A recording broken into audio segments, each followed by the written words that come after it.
This spot behind me, this hill, is where Vlad Dracula, also known as Vlad the Impaler, impaled 12 people. The Brashov sign on the hill's totally vanished. It's just whatever is. What the hell? In part 1, for my search for the real Dracula, I started my journey in Whitby, looking at what could have inspired Bram Stoker to create one of the most famous monsters of all time, Count Dracula, before I flew 1,200 miles to Transylvania, where I visited the location of Vlad Dracula's birth and his early years, before I visited a church near the city of Brashov, one of the very few exact sites where we know he impaled his victims. To continue the story, I now need to travel for 70 miles through the Carpathian Mountains via a bus to the city of Targoviste.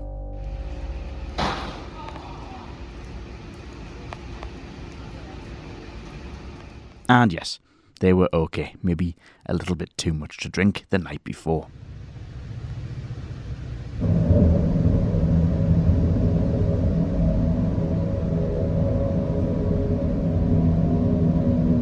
Targoviste was the capital of Wallachia, and it's likely that Vlad spent most of his days as prince in this area. The city today is relatively forgotten about outside of Romania. It fell into decline when the capital moved to Bucharest. I've just checked into my hotel room in Targoviste, Hotel Wallachia. Love the theme of that. Not many people here speak English, so you will need to understand a few words of Romanian or have Google Translate. They don't get many tourists here, I have to stress. This is not a touristy place at all. This is very much normal Romania. But I've got to show you this. Do I get a hotel room with a view? I know it's pouring with rain outside. How close to Vlad Dracula, Vlad Tepes, can we be? Well, we're overlooking some little square, and over there they've got a statue to the man himself right in the square. Vlad Tepes, Vlad Dracula. This was his land. This was the capital of Wallachia. We are so close to Vlad. This was where he would call his home. And I've got a couple of days to explore this place.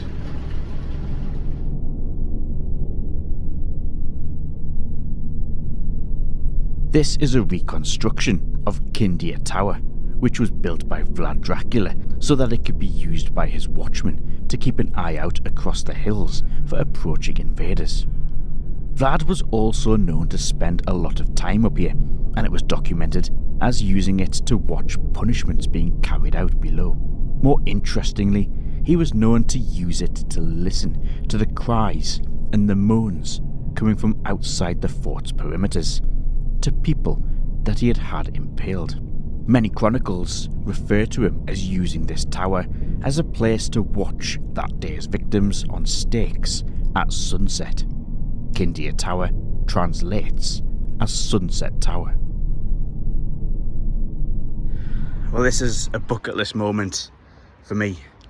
I'm at the very top of the tower, Vlad's tower. He had this tower built. Okay, it's been refurbished, modern brickwork on it, but this is the original foundations, the exact height of what the original tower once was. Vlad originally built this as some kind of lookout tower. He always had somebody up here 24/7 who would look out for the Turks coming from the south. You could see if the Hungarians were coming from this direction. And of course, he had a brilliant view of the Carpathian Mountains over there in the distance. But it's also well documented that Vlad would come up here and he would get satisfaction watching the people die that he had impaled on the very land below where a park now currently is. It's also in this spot where Vlad created the Forest of the Impaled, or Forest of the Thorns as well. He knew that an advancing army would come across this and would realise what an absolute ruthless but also twisted individual he was, and they wanted nothing to do with that. They didn't want it, and they left. And that is how Vlad essentially defeated the Ottomans. But this is where Vlad used to love. This was his favourite place, the royal court here in Targoviste, now in Romania. But he ran Wallachia from here. It's said that if you look down into his courtyard, there were constantly piles of wood carved into stakes, ready. So if he needed to have somebody impaled there and then, he was always prepared. It's said that he took 2 monks up here, this very tower. It's as well documented as Chronicle, saying that he brought 2 monks up here and he showed them the destruction down below, as there were many people dying and impaled. Now the first monk cottoned on to what was going on, so he complimented Vlad and told him what a ruthless but fantastic leader he was. But the other monk had a sheer look of horror on his face, as he could smell the rotten flesh and decaying bodies coming up here, and the blood dripping down those stakes. And it was that monk that was then taken away and put onto a stake himself. This is chronicled by a German writer, and the document is still in the library of St. Gall. I just can't help but look out over some of these houses. People have got a house down here, just on the other side of what looks like it's been like an orchard at some point. You can see some building remains or foundations still visible from the air. I think that's a cafe just here. As you can see, they've got the chairs and the tables out. But then there's houses, and you wonder, do the people who live in those houses think to themselves that their house is probably built on a spot where somebody was impaled? It's got to have crossed their minds, hasn't it? This was Dracula's home, not Bran Castle. Forget Bran Castle. Forget Raznov Citadel.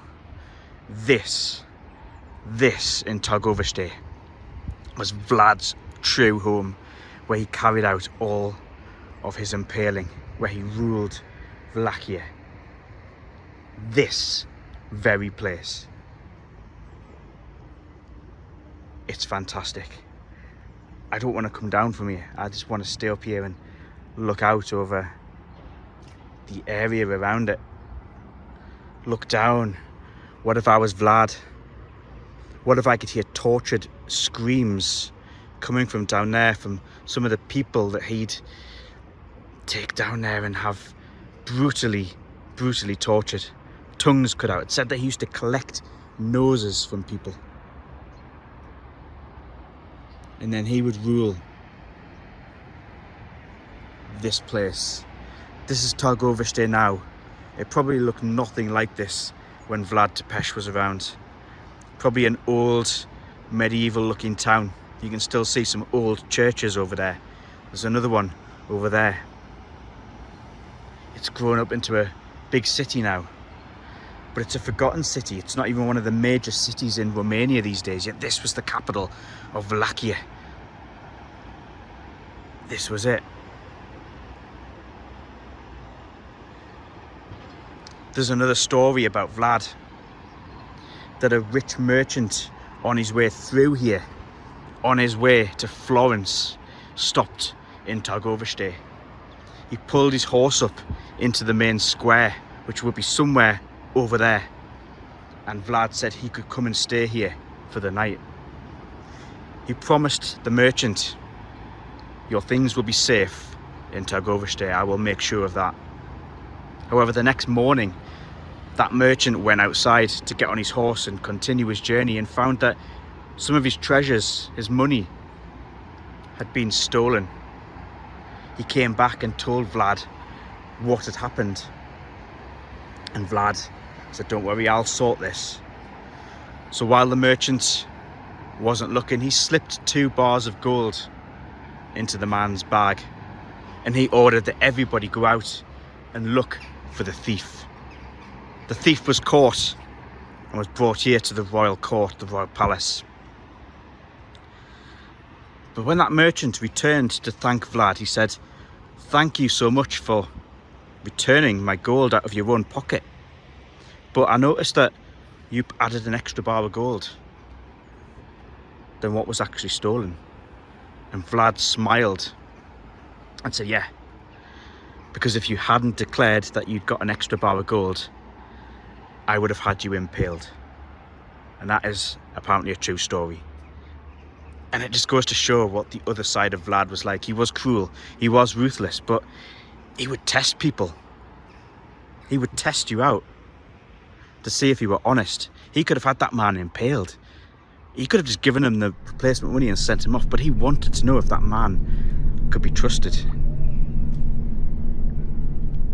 And there are several stories similar to this one. Maybe it was Vlad's way of showing off his power and control.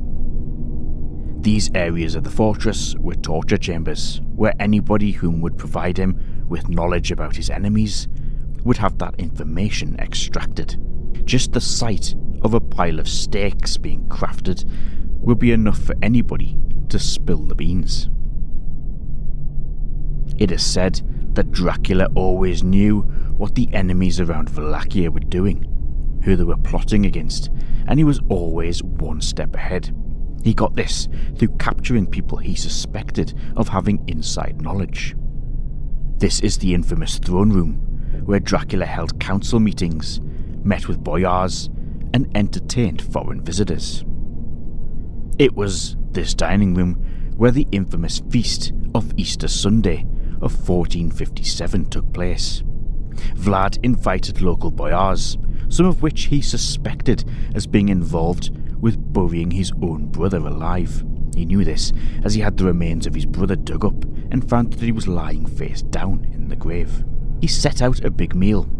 Vlad asked how many lords they had killed over a 50-year period.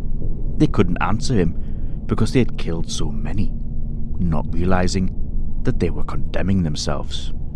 Hundreds of boyars were killed that day and impaled. Those young enough to work were spared and marched around 50 miles north, where they were forced into slave labour, constructing a new hilltop fortress which would become Vlad's eagle's nest of sanctuary. Those that were impaled were done so directly in front of Chindia Tower so that Vlad could listen to their slow deaths. Vlad was known to travel around his land, dressed down so that he could see how peasants worked on the land. One such case documented how he saw a man with a shirt not covering the top of his legs, questioned the man, asking if he was being looked after.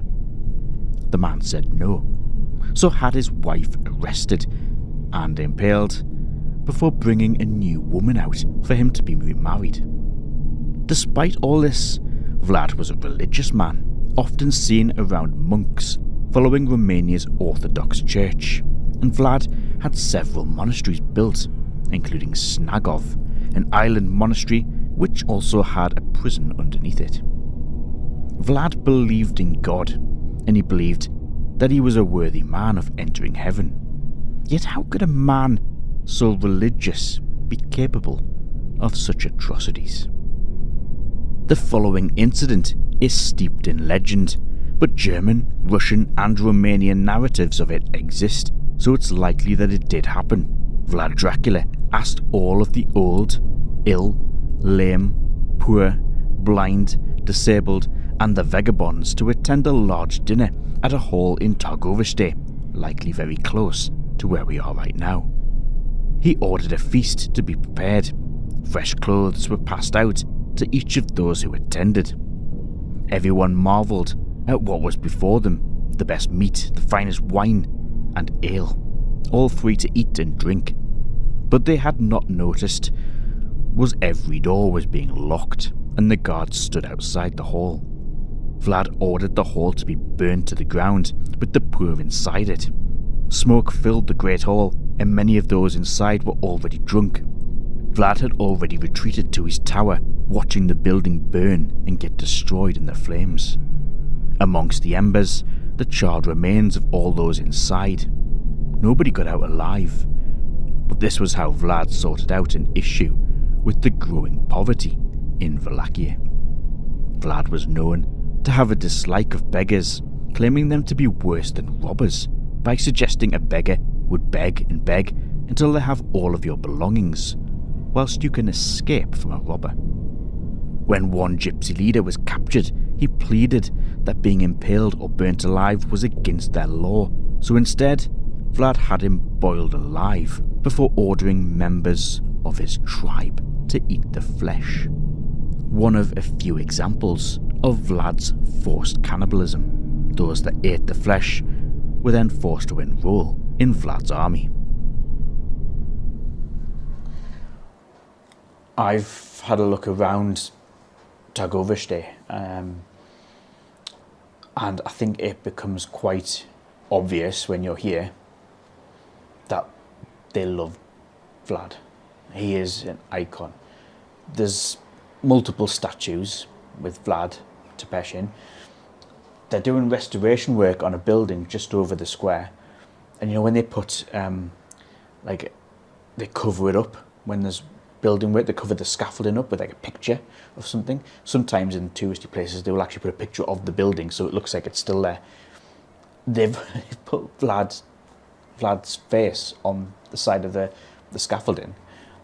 This is Vlad's town. He was here. He was ruler of this place. This was his capital. And he is a national icon. If I walked down the street and asked people, what do you think of Vlad Tepes, Vlad Dracula?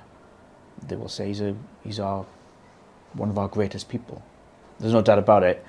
And I don't know how I feel about it because, I think he's a fascinating individual. I wouldn't be out here now in this place. I would just be doing touristy things if I had no interest in Vlad. But because the stories are incredible from a paranormal point of view as well, I just can't help being out here. And they worship him like he's fair play to them. He is one of the most famous people from this land ever, and yet he's killed upwards of up to somewhere maybe 100,000 people. Are we wrong to look at him with a 21st century view on someone from the 15th century? There were different times. Back then you had to be tough. If you were a weak leader, you would have been invaded, and Wallachia was not a very strong place. The Ottomans were bigger and it was a more powerful nation. So he had to use fear. And I was talking to one of my tour guides. I did a walking tour in Brasov, and she said that she looked at one of the walls that was covered in graffiti, and she said, we need someone like Vlad Tepes in charge now, because people were scared to do that. People didn't steal, people didn't do things like that, because they were worried that Vlad's punishments were what you know about Vlad. There wasn't, anywhere halfway. If you did something wrong or he didn't like you, you were impaled. You didn't do some sort of lenient jail time, you were impaled. So from that point of view, was he just doing what he had to do in the 15th century to stand up for himself, protect himself? And I suppose it worked. He kept the Ottomans out of here. I guess it's, if you went to Mongolia and asked them about Genghis Khan, in Mongolia they love him. They've got statues of him. He's their national icon. Yet he's something like responsible for killing 10% of the world's population at the time. It's strange, isn't it? We look at it and we compare that to modern dictators from the 20th century, and you know, you can't put a statue of any of those up anywhere because they did heinous crimes. It's weird. Don't get me wrong, I'm aware that a lot of Romanian people will watch this video because of the subject, and I'm full of respect for it. I love Romania. I'm enjoying myself. I've been out here a week and I love the country, and I think the people are fantastic, and I respect their views, and I think Vlad is, he's possibly with the inspiration of the Bram Stoker novel. The Dracula thing has made him a bit more popular and more thought about in the West. Because there's obviously other, notorious killers throughout history, or notorious leaders who've used cruel or shall we say controversial methods of controlling their people. But I think because Vlad was the inspiration for Dracula, a lot of people are now interested in him. Vlad Dracula promoted honesty and moral behaviour. He wanted people to trust each other, which meant them living under such fear. He was known to have such strict stance on adultery too. If a wife was caught having an affair, she would be stripped naked, skinned alive, and her flesh hung up on display in a main public square. Women were expected to keep their virginity too. He would make an example of those caught having sex outside of marriage. A red-hot iron would be inserted into the woman, so far up that it would burn through all tissue and organ until it came out of her mouth. She would be then tied up until the flesh burned away from her skin. There's a chronicle about a former mistress who claimed that she was carrying Vlad's child. She was stripped naked, cut open, and hanged on display in Targoviste, Vlad allowing people to see that she was not pregnant. One Ottoman chronicler described the palace of Targoviste as being a wooden fortress with 2 rows of stakes for Hungarians, 2 rows for Moldovans, and the immediate boundaries. The forest around the town was full of people hanging from trees. Anybody caught removing a corpse would replace that corpse. These are reconstructions of Dracula's actual fortresses. This is how Targoviste used to look like. You can see the tower just there. You can see the halls. You can see even the moat to get in. The entrance gates as well. And then obviously around it, before the city was really built up and it was nothing more than just a small town, look at those defense fortresses to get in as well. You had to climb not just one, that would get you down into a moat. This place was very, very well defended.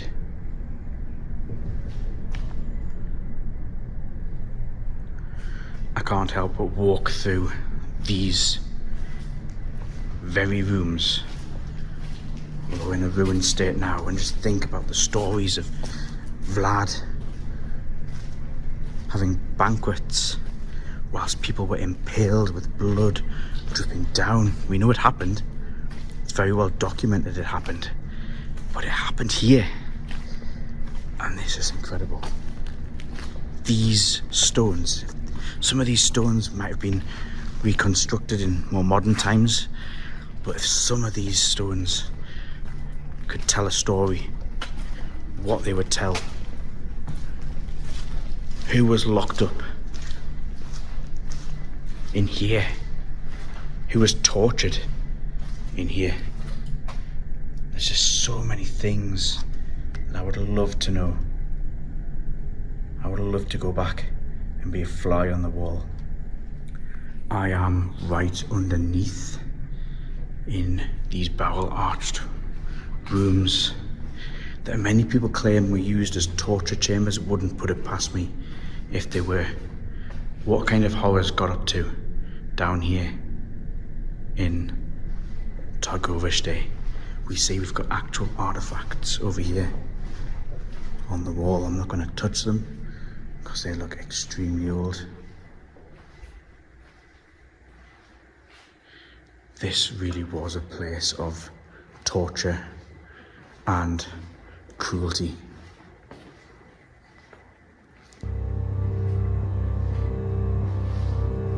One of the worst and most graphic parts of Vlad's reign of killing was about to come. The one that would cement him as one of the most ruthless human beings of all time. I must warn you, this next bit will include descriptions that some may find deeply disturbing. The tensions were high. 2 Turkish envoys visited the royal palace in Targoviste to hold talks after Vlad became 3 years in arrears with a previously agreed loyalty tax that he should pay the Sultan. Romanian and Russian scripts detail an event where Vlad asked them to remove their turbans. They refused for religious reasons, and Vlad had his men pin the Turks down, head against the floor, and their turbans nailed into their skulls and deep into their brains, killing them. Onto the stakes their corpses went. If you watched part 1 of my series, you'll know that Vlad and his brothers were imprisoned in Constantinople for parts of their childhood, and whilst here, Vlad became fluent in the language. That part is crucial to what happens next. With the Turkish army now advancing, looking to get rid of Vlad from the throne, Vlad would start destroying towns and villages along the Danube, burning crops that could be food sources. Wells and water sources were poisoned, a tactic known in war as scorched land. It is said that stakes with bodies littered the banks of the Danube. In a letter dated February the 11th, 1462, Dracula boasted of his achievements. Here, we get the first time a death toll is ever given. He claimed 23,884 men, women and children were killed, not mentioning ones that burned in their own homes. He boasted. He then directly taunts the Sultan. Turkish commanders captured were even taken to the palace in Targoviste, and even larger stakes were prepared for them. Vlad rounded up every man of fighting age he could find, even peasants. What must also be pointed out is that Vlad's own brother, Radu, whom had remained in Constantinople since being captured as a kid, was leading a small army within the Ottoman attack of about 4,000 of his own men. Plague victims and those with diseases were released into the countryside, spreading it amongst Turkish fighters that were coming through, and it worked. And then, on the 17th of June, the Turks had almost arrived at Targoviste. This was the night of attack, where Dracula planned to kill the Sultan to lower the morale. During the night, Vlad crept into the Turkish camp, located about 8 miles south from here, by dressing in a dead Turkish soldier's uniform and speaking in fluent Turkish to get through, killing men as they slept in tents, some approaching him, even believing he was a Turk. Incredibly, he killed so many, and in the morning the Sultan found a scene that spooked him. His guards were dead, and their horses, that they needed for transport, were also lying in a pile. Vlad's army attacked the next day. This event is still celebrated in Romanian folklore today. A few days later, the Sultan's forces went straight for the capital, and that's when the horror started to unfold. Impaled bodies all over the route, and it started around 60 miles away and intensified as it got closer, and then they saw it. There are chronicles and descriptions that say it was a semicircle shape, 20,000 stakes high above the ground, bodies on each of them. These weren't all enemies of Vlad. These were Wallachian people, women, some with their babies impaled on the same stake. Some of the bodies were turning skeletal and had birds nesting within the skulls. The smell was horrific and could be smelt long before it was visible. The Sultan couldn't go any further. They retreated. Yet as they did so, plague finally started to break out amongst the men. It seemed the curse of Dracula had won. Dracula had retreated though. Radu was now the ruler of Wallachia, and most of Vlad's soldiers had moved across. He spent years in exile, including several years in a Hungarian prison cell, as even the Hungarians did not trust him. Still to come, I visit the spot where Vlad Dracula's story comes to a gruesome end. But first, I want to spend a night inside Chindia Park, where Vlad himself created the forest of the Impaled. Oh, well, I'm absolutely stuffed after eating that pizza and Nutella cheesecake from Mr. Vlad's bar. Left him a tip, of course, but right now I am in the park next to Chindia Tower, here next to the Royal Palace in Targoviste. This is a place I've been planning to come to for months. I've been wanting to come here for years. Finally making it happen. Let's flip the camera. That is Chindia Tower. Some people pronounce it Chindia, but in Romanian it is Chindia Tower. Chindia comes from the word sunset over here, prompting many to speculate that the tower was built so that at sunset they could close all the gates to this fantastic building. We had a little look around in the daytime and it just gives you shivers down your spine. Goosebumps. Yes, that tower there has been rebuilt. It was a ruin up until I believe the 1970s. They have done a fantastic job at trying to restore it back to what it would have looked like in Vlad Tepesh's time. I understand the roof's not the same. Vlad didn't have a flat roof on the top. His was kind of like a pointed roof, according to the descriptions anyway. This bit here would have been where the royal banqueting hall would have been. Now, I don't need to tell you the stories of what Vlad did in there.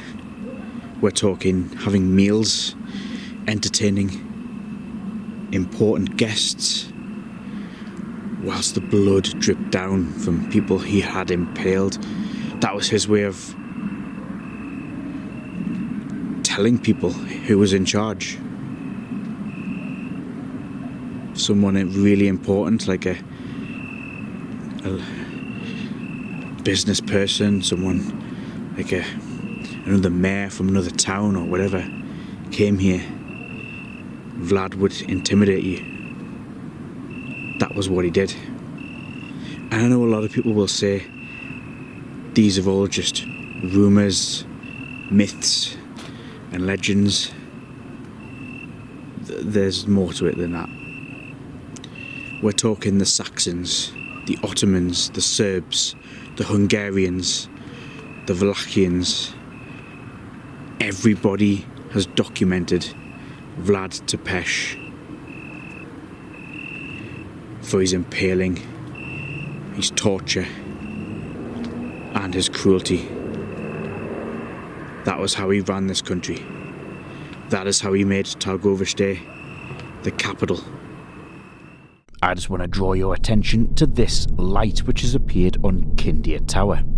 Now this was not visible to the naked eye, and I did not notice it at the time. That is because it is an infrared light, probably from a security system or a CCTV camera. It has probably only come on because it has detected some kind of motion and it has started to record.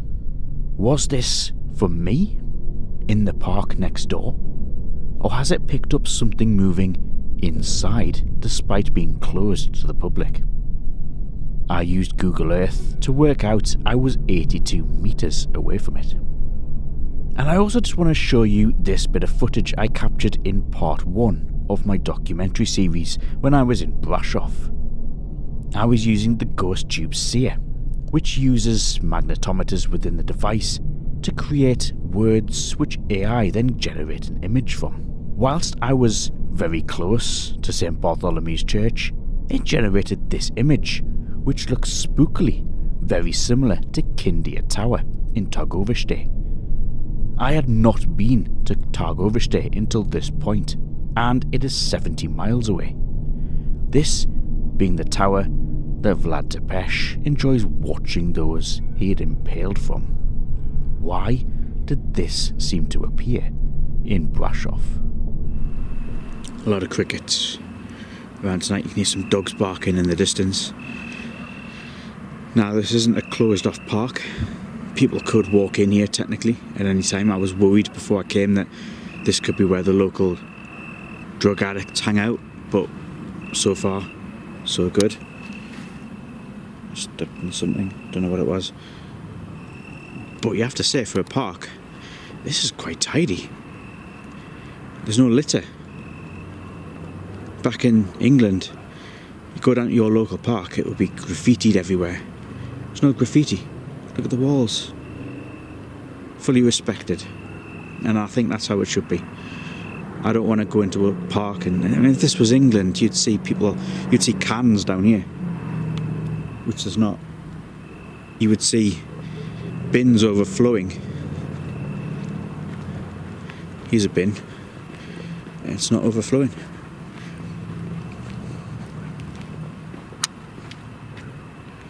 They really look after these parks, and it's noticeable when you come out here.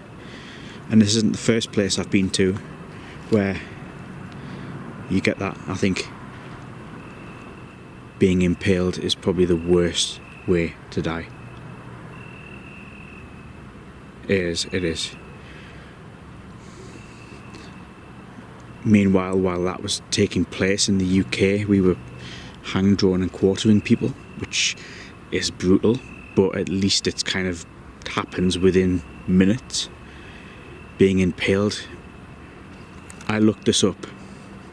The longest documented person who stayed alive whilst being impaled was 6 days. That's not here, but you can find that online by it's been documented. But usually for Vlad, they reckon 2 days you could be impaled for and remain conscious. Imagine that. At some point, the pain would just you would just get so used to the pain. It would be so bad. I mean, you could even die of a heart attack if the pain was absolutely excruciating. The horror, the fear, the shock of it happening to you, the feeling of it happening to you. Stop and imagine it for a second. Imagine a stake going right up you, through your torso and out of your shoulders. Blunt, thick. Think about it. You can't even imagine the pain. But you can imagine the humility of it as well. Knowing that the man who did it used to stand on that tower and enjoy the fact that you were screaming yourself to death. And that's the brutal reality of what Vlad Dracula was doing out here. What I'm going to do is I'm going to use an app that will translate some of my questions into Romanian, although they didn't even speak Romanian around here. Some say it could have been a form of Latin that they were speaking, so getting the questions across could be very difficult. Hello, my name is Rob, and I am here to speak to any spirits that are still present in this area.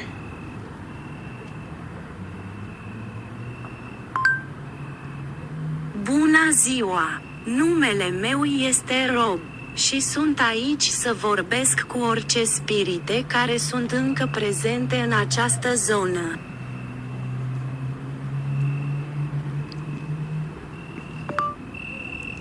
Do you know Vlad?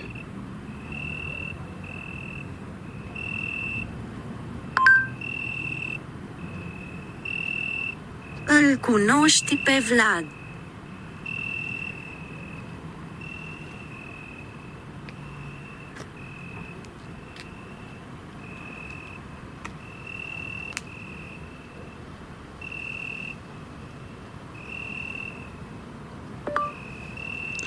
Were you impaled?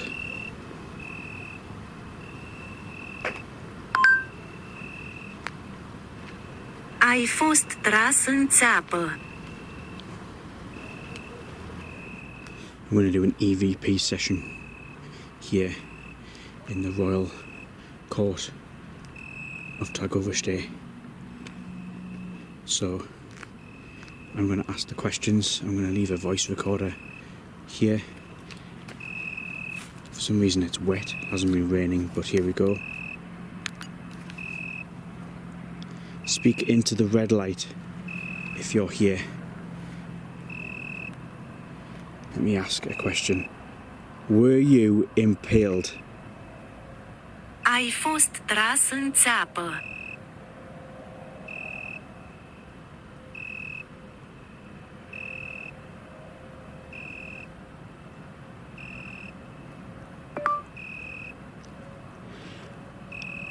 Do you know Vlad Tepesh?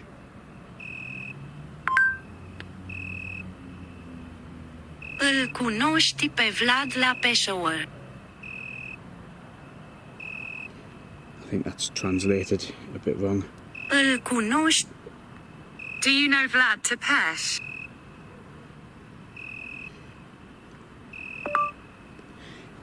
Do you know Dracula? Îl cunoști pe Dracula.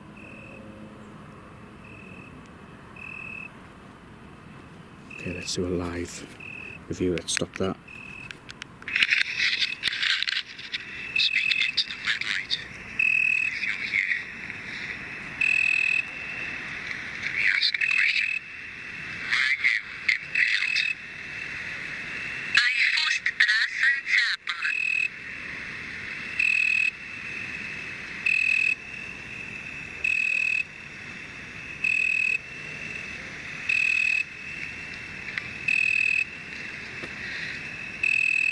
Do you know Vlad Tepesh?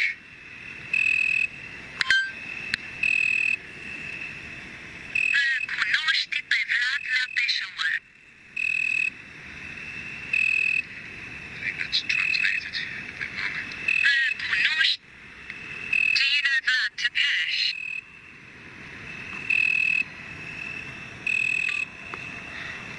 Do you know Dracula? Îl cunoști pe Dracula.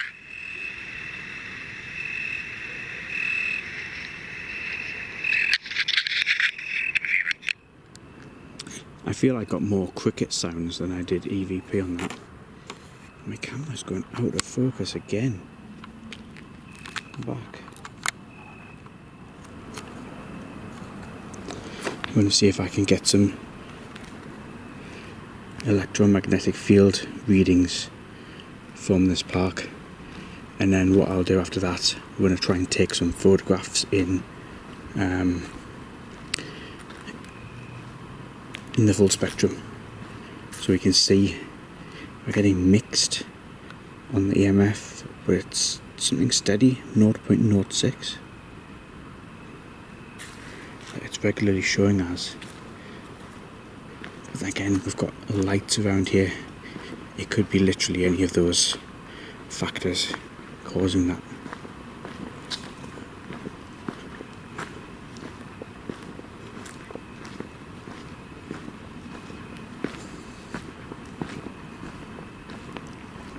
Walking up this way, getting a slightly higher reading again.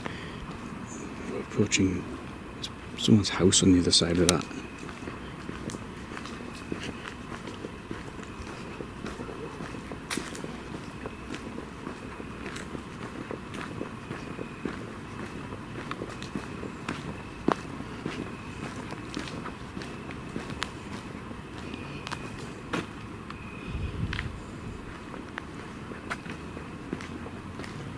can't see any power cables, so I'm not sure why it's spiking around here, but again, you're close to property.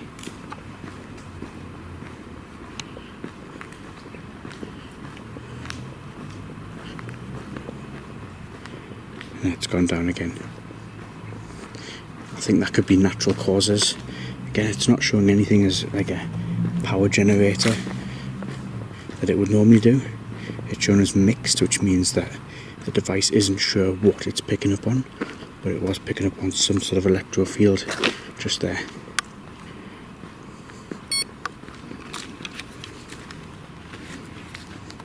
I've got to do a big shout out to Andy at Infrared who made this camera, the full light spectrum camera. Perfect for taking pictures. Normally you've got to wait a while when you place your orders for Infrared because of the backlog of demands and the amount of people trying to buy stuff. But Andy knew I was coming out to Romania to film some content and sort of rushed me through a little bit. So I'm going to take a few pictures. What this is going to do, it's going to take pictures with the full light spectrum, so it's not going to block any light out, but it's going to have an infrared flash. So I'm just going to take the pictures. So 3, 2, 1, and then flash.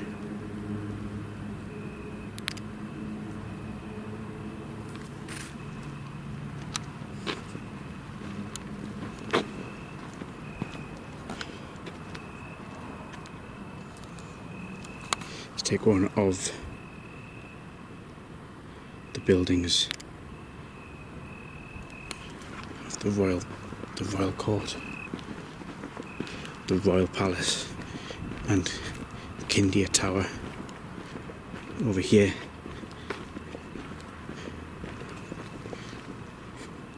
Let's get a picture. 3, 2, 1.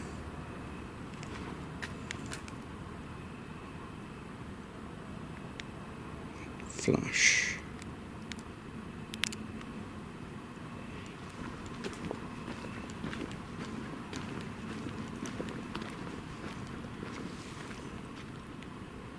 And flash.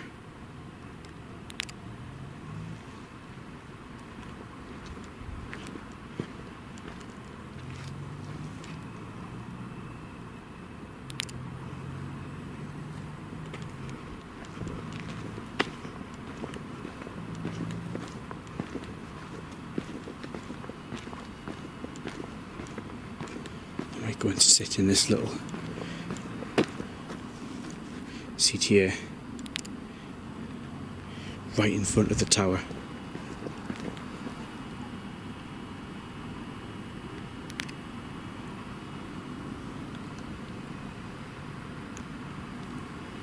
I kind of wish there wasn't any street lights. I know they do it for the safety and people walking around the park at night, but it would be so much cool if we had this whole place in complete darkness. As I'm getting these pictures back, I'll obviously review them better later on.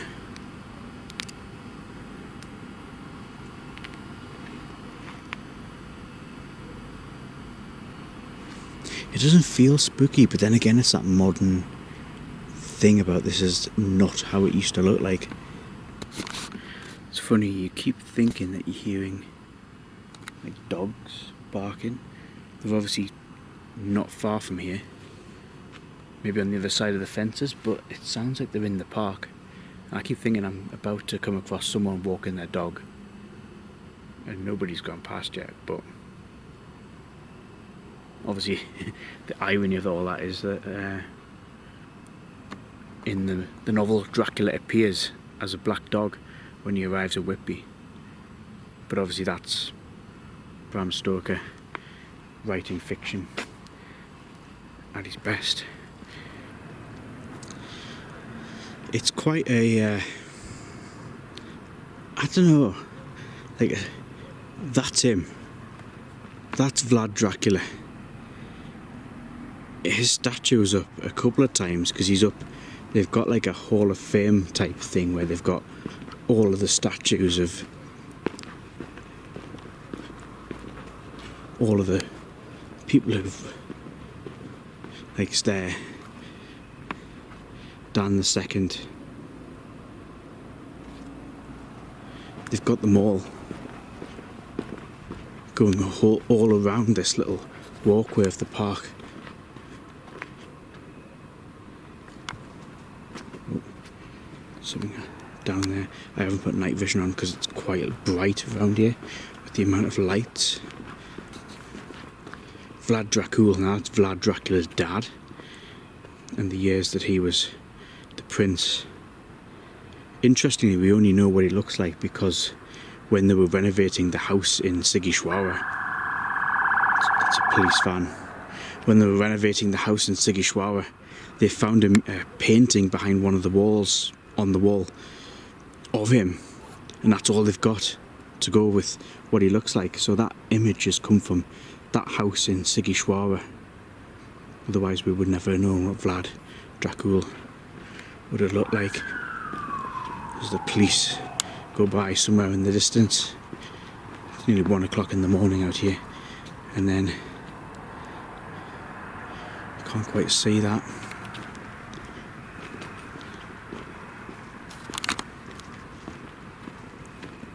And then here, the man again, Vlad Tepesh.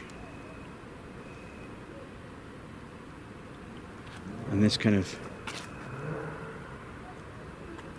sort of walkway of different people who've been the prince of Wallachia goes around, but they've got a big statue for Vlad Tepesh. He is the main man, and you've got to respect it. The people out here absolutely love him. But what's it like having his statue in an area where lots of people died because of you? So there he is. Let's go right up to it.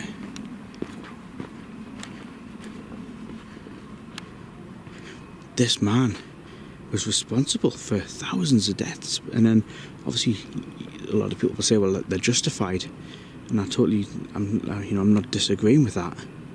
It was a different time where killing thousands of people was how you ran, especially in a country where you had enemies on all sides of you. It's just such an imposing statue to have. I'm going to venture across this grass, which has somehow got itself really, really wet since today. Let's put the IR light on so we can see where we're going.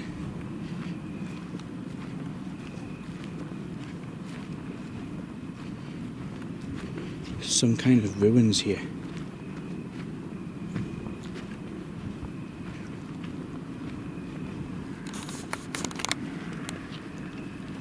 I don't know what this was for, but this was obviously something linked to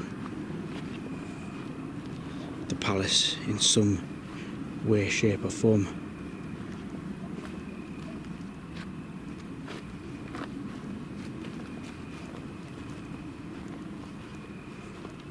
You can see there would have been rooms here. This is part of the royal court. It's one of those buildings, outbuildings maybe, but when was this built? I think this was built after the 1400s, that's just my guess.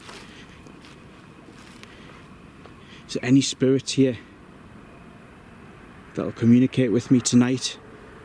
I've come from the UK.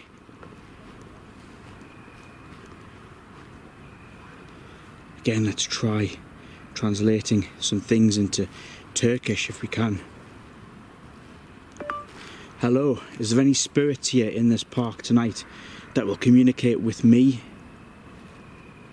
and will give me some kind of answer to prove that you are here?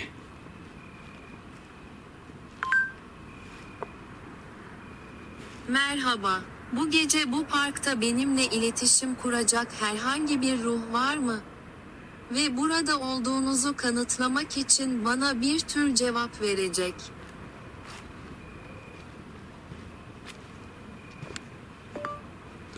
Who was impaled on this site?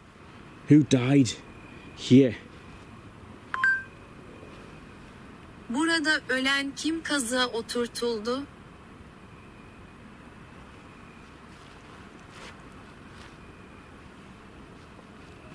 Let's try something in Romanian, because we can't just assume that everybody that died here was Turkish. Hello, my name is Rob and I am a paranormal investigator, and I would love to know if there are any spirits still lingering around here in Targoviste. Actually, I'll take Targoviste out because it's... I'll start that again. Hello, my name is Rob. I am a paranormal investigator from England, and I want to know if your spirit is still around in this area. Bună, numele meu este Rob. Sunt un investigator paranormal din Anglia. Și vreau să știu dacă spiritul tău mai este în această zonă.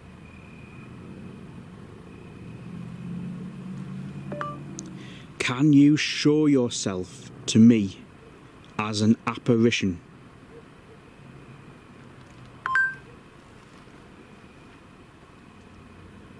Poți să-mi arăți ca o apariție?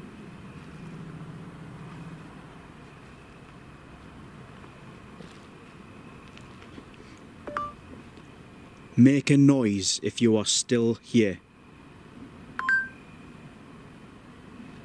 Fă zgomot dacă mai ești aici.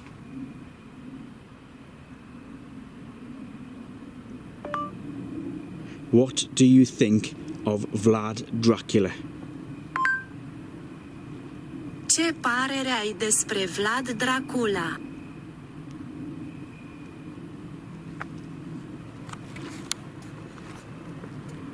I looked through some of my full spectrum pictures and I captured this strange anomaly beside a tree in the park. Now I've been through my footage and I cannot find this tree anywhere to be able to reference what this object could be.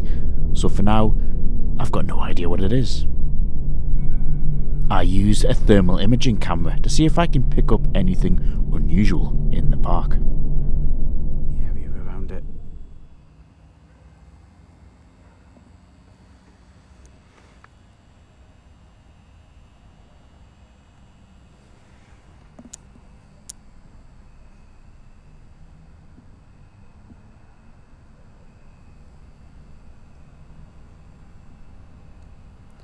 When the Ottomans arrived in Targoviste, they had one of the worst sights I think anybody has ever come across.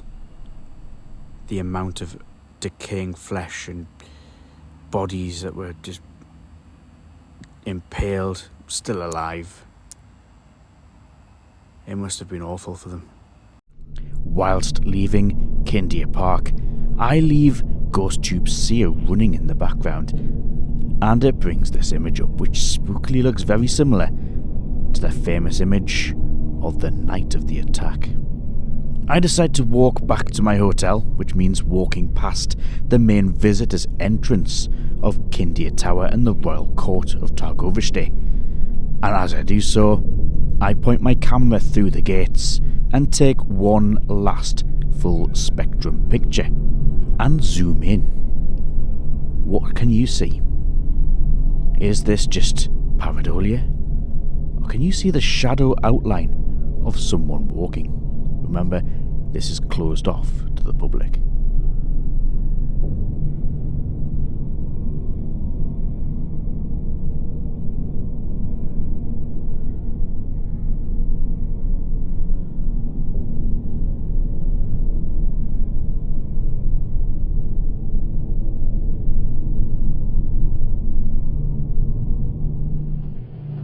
To understand how Vlad Dracula's story ends, I must now take a train to the very south of Romania.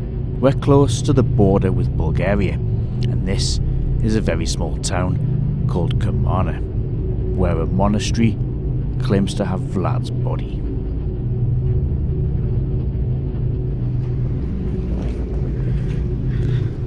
I've just got the train through here, and yeah.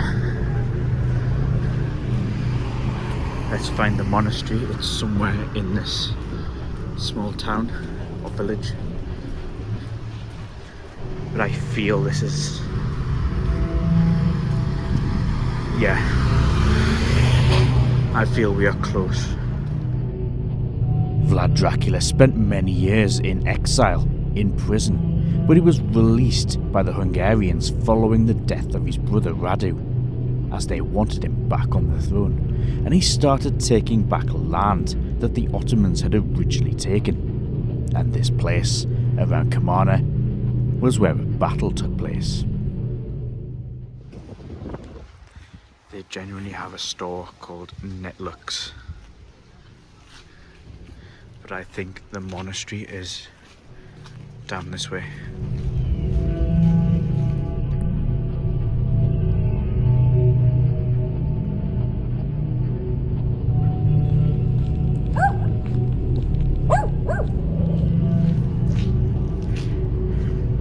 I think this is it. This should be it.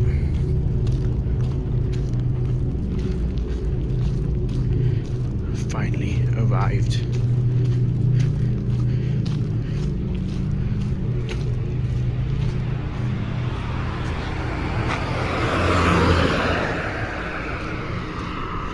Vlad had originally had the monastery built in around the year 1461. This was just in marshland. There was no town around here at the time. The monastery was built on a small island surrounded by water. So she's literally the lady, the nun that I spoke to, has just dismissed any claims that he's in the Snagov.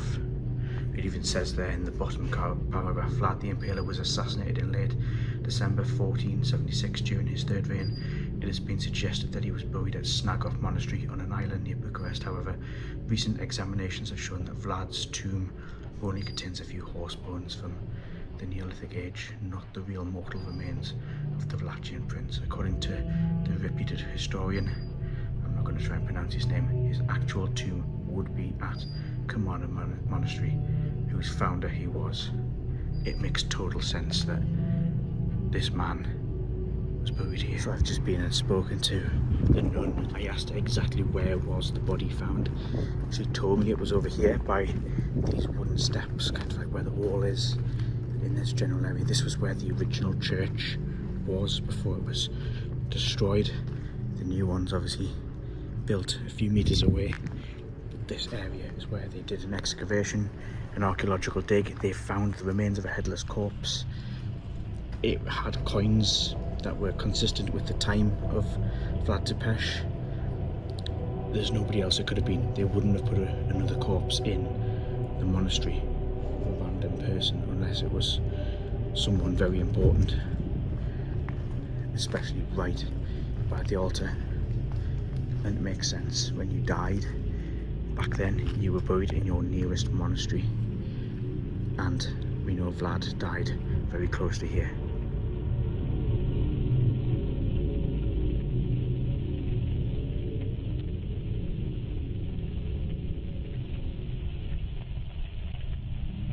I decide to make the 2-mile trek through snake-infested wetlands and forest to the spot where local monks claim that they found the headless corpse of Vlad Dracula before burying him. It feels like we are close. Even though this forest has grown since Vlad was around, this was just wetlands originally. There's even a town just to the south of here called Vlad Tepes.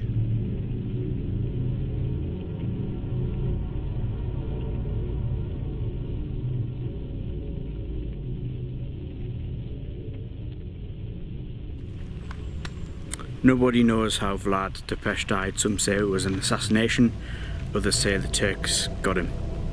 What we do know is that the Turks did behead him, and his lifeless body was found in a ditch, and his head was taken back to Constantinople as proof, covered in honey, as proof that he was dead. And this is the very spot where it happened, out here in these woods. And if you look just up here, that ditch that they created is now a spring in a forest, and the people around here flock here. This is their spot. monks from the nearby monastery heard about the battle.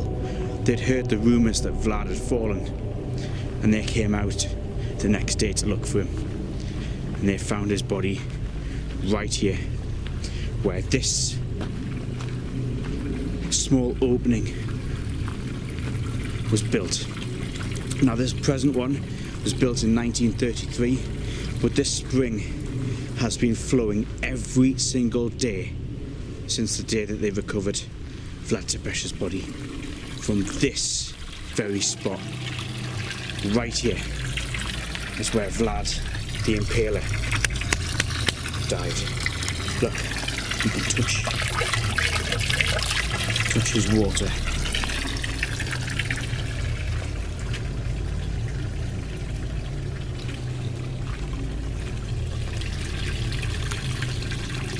Vlad, I've followed your journey from where you were born, where you ruled, and where your life came to an end. And I just want to say thank you. Okay, you were described as being a cruel man who killed thousands of people. And for that, but that is what gave you the reputation. People in this country love you. You're on everywhere. Your picture is everywhere. You're still talked about 500 or so years later. You were an incredible man, whether everyone agrees with it or not. You inspired so many people. The Dracula character was inspired by you. Myself used to dress up as a vampire, Count Dracula, every Halloween. I used to put the fangs in, the cape, put the blood down the side of my cheeks to look as if I'd bitten someone's neck. I know that's not what you did in life, but you inspired that character, whether it be fiction or not. And I've come into this forest and found the spot where your life was ended. Vlad Tepesh, I just want to say thank you.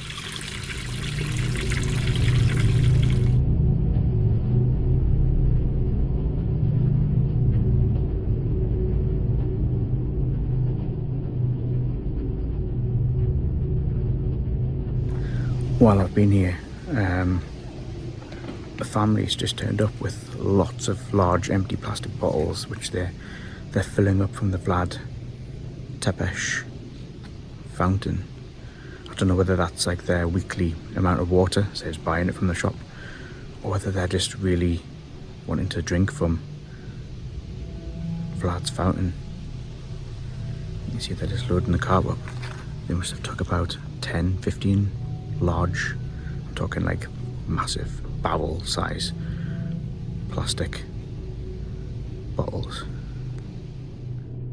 Infamous, cruel, ruthless, frightening. But what do you think of the real Dracula?